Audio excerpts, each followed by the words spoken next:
రాము అనే అమ్మాయి ఉండేది. ఆ అమ్మాయి ఒకరోజు ఏటీఎంకి వెళ్ళింది. ఏటీఎంకి వెళ్తే తెలియక 10,000 నొక్కేసింది. తను మాత్రం 1,000 రూపాయలే తీసుకుంది. కానీ అక్కడ మాత్రం మిగతా 10,000 వచ్చినాయి. అప్పుడు వాడిని ఒక అబ్బాయి, కృష్ణ అనే అబ్బాయి కాజేశాడు. ఆ డబ్బులన్నీ కాజేశాడు. అప్పుడు ఆ ఏటీఎం అయిపోయింది. దాని తర్వాత తను వెళ్ళి ఒక హెలికాప్టర్ కొనుక్కున్నాడు. ఒక హెలికాప్టర్ బోటు. ఆ అమ్మాయి ఇదంతా తెలియక ఆ అమ్మాయి పోలీస్ స్టేషన్కి కాల్ చేసింది. దాని తర్వాత పోలీసులు రంగంలోకి దిగారు. పోలీసులు వచ్చి వాళ్ళని వివరాలు అడిగారు.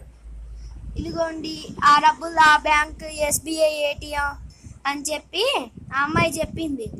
దాని తర్వాత పోలీసులు రంగంలోకి దిగారు. తనేమో హ్యాపీగా హెలికాప్టర్లో కూర్చున్నాడు ఎగురుదామని చెప్పి. హెలికాప్టర్లో కూర్చొని గాల్లో ఎగరడానికి సిద్ధమయ్యాడు. దాని తర్వాత గాల్లో ఎగిరారు. దాని తర్వాత పోలీసులు చూసి పోలీసులు కూడా వచ్చారు. పోలీసులు వస్తే ఒకసారి తిను అంటే ఈ దొంగ డంప్ అని చెప్పి అంటే బుల్లెట్ గన్తో షూట్ చేశాడు. అప్పుడు ఆ చక్రం ఇరిగిపోయింది. ఆ చక్రం ఇరిగిపోయింది కాబట్టి తిండి కూడా ఇరిగిపోయింది అనుకోండి. అప్పుడు ఇద్దరు ఏం చేయకుండా వాళ్ళిద్దరూ కలిసి పోలీస్ ఏమో పోలీస్కి కాల్ చేశాడు. దొంగోడేమో దొంగకి కాల్ చేశాడు. దొంగకి కాల్ చేశాక ఆ దొంగోడు పడవలోకి వస్తానన్నాడు. ఏరోప్లేన్ లేదా అని అడిగాడు దొంగోడు అడిగాడు. అప్పుడు అవును అని చెప్పి అన్నాడు. అప్పుడు ఆ ఏరోప్లేన్ని ఈ దొంగ బాగు చేసుకొని ఏరోప్లేన్లోని ఎగురుకుంటూ వెళ్ళిపోయాడు. పాపం పోలీస్కి అవకాశం లేదు. ఎందుకంటే తండ్రి విండు అంటే ఈ చక్రం ఉంటుంది కదా, ఇది ఎక్కడికో పోయింది. నేను వస్తానంటే ఆ దొంగ రానియలేదు. సరే అని చెప్పి దొంగ వెళ్ళిపోయాడు. అప్పుడే స్టార్ట్ అవ్వలేదు హెలికాప్టర్ స్టార్ట్ అవ్వకపోవడంతో అప్పుడు దొంగడికి ఫోన్ చేశాడు. అప్పుడు దొంగడు ఎట్లా చేయాలో చెప్పాడు. గ్రీజర్ వేయాలి అంట. అప్పుడు హెలికాప్టర్ వెనక పెట్టెలో గ్రీజర్ ఉంది. గ్రీజర్ వేసి అందులో ఎగురుకుంటూ హాయిగా వెళ్ళిపోయి ఆ హెలికాప్టర్లో నిప్పులు వచ్చేసినాయి. హెలికాప్టర్లో నిప్పులు వచ్చేసినాయి. అది ఊగుతూ ఉంది. అందులోపలికి అతను దొంగ పడవ కానొచ్చింది. ఆ దొంగ పడవలోకి ఇతను దూకేశాడు. ఆ హెలికాప్టర్ కాలిపోయి బూడిదైపోయింది. దాని తర్వాత ఈ రెండు తీసేద్దాం. దాని తర్వాత ఈ పోలీసు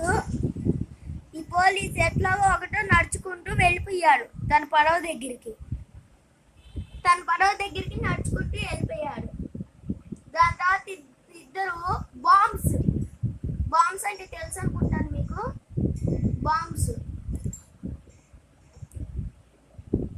బాంబ్స్ పేల్చుకున్నారు పోలీసులు ఇంకా దొంగోళ్ళు.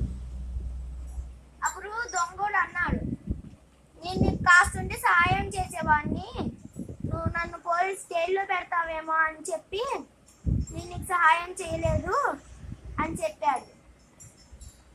లేకపోతే ఈ పరిస్థితి వచ్చుండేది కాదు అని చెప్పాడు.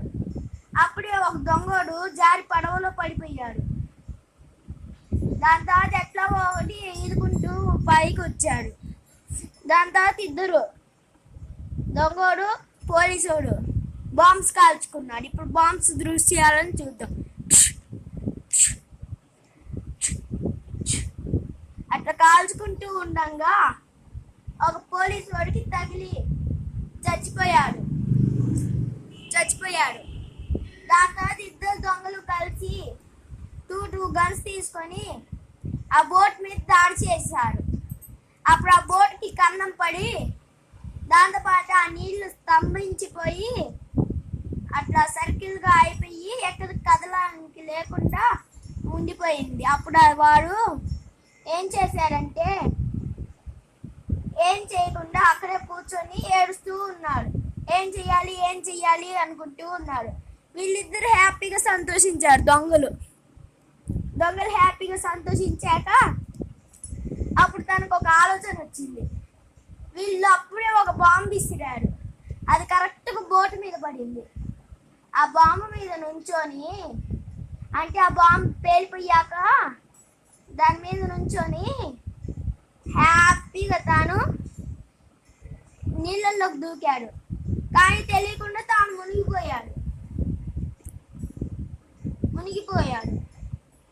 మునిగిపోయాడు కాబట్టి ఇంకేం చెయ్యలేక బాంబుల్ని పట్టుకుంటూ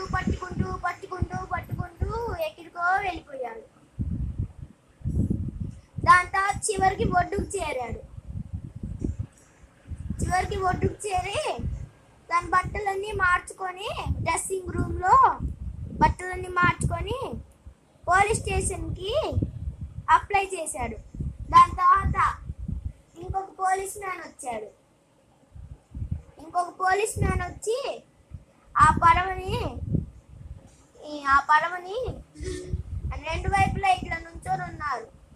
దాని తర్వాత గన్తో దాడి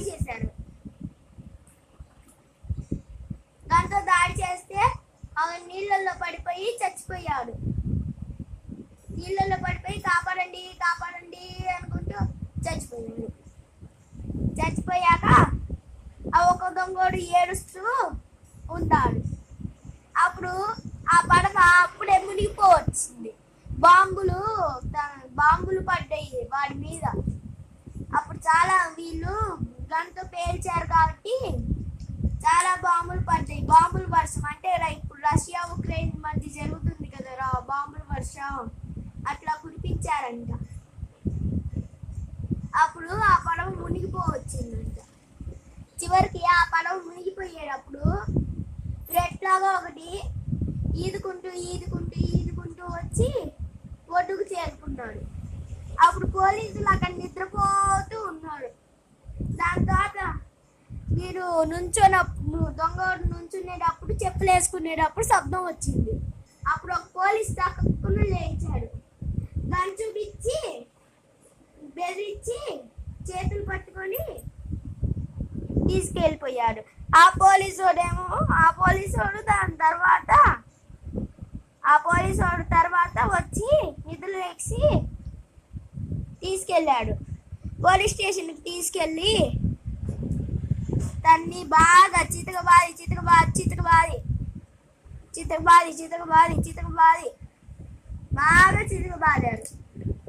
పాపం ఒక పెద్ద కర్ర తెచ్చారు ఒక రోజు ఒక పోలీసోడు. ఆ పెద్ద కర్ర తెచ్చి అంటే అది మురిక్కాలంలో కర్రలేండి. ఆ పెద్ద కర్ర తెచ్చి బాగా టప్ కొట్టేశాడు. ఇదిగోండి ఇప్పుడు చూడండి, ఒక్క నిమిషం.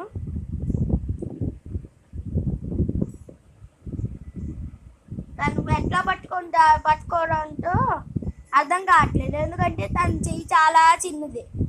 దాంతో టప్ కొట్టేశారు. దాని తర్వాత తిను ఎత్త ఏడవకపోయేసరికి ఈ పోలీసు వాళ్ళకి కోపం వచ్చి ఒక పోలీసు వాడిని తీసుకొని వెళ్ళి ఇంకో పోలీసు వాడి చేత ఇంకో పోలీసు వాడు మెడిసిన్స్ కలుపుతూ ఉన్నాడు. ఒక కుర్చీ ఉంటుంది, మెడిసిన్స్ కలుపుతూ ఉన్నాడు ఉరి శిక్ష వేయడానికి.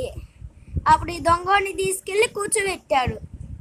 అప్పుడు ఆ మెడిసిన్స్ అవన్నీ కలుపుతున్న మెడిసిన్స్ వేశాడు. దాని తర్వాత స్విచ్ చేశాడు, కరెంట్ షాక్ తగిలింది. అప్పుడు తను చచ్చిపోయాడు. అప్పుడు దాన్ని తీసుకెళ్ళి వెనకాల సమాధులు ఉంటాయి కదా పోలీస్ స్టేషన్ వెనకాల, అక్కడ పారేసి బూట్ చేసి మట్టి పోసేసి కొంచెం మట్టి ఏదో పోసారు. ఆ మట్టి కాస్తుంది. దాని తర్వాత వెళ్ళిపోయారు. పొద్దున్న లేసి చూసేసరికి దాని నిండా జుట్టు ఉండింది, కూలిపోయి ఒక మొక్క కురుమోల్సింది చివరికి. ఇది కథ. ఈ దారుణమైన కథ సున్నితమైన మనసు ఉన్నవారు చూడలేరు. దయచేసి సున్నితమైన మనసు ఉన్నవారు ఈ వీడియో చూడకండి ప్లీజ్.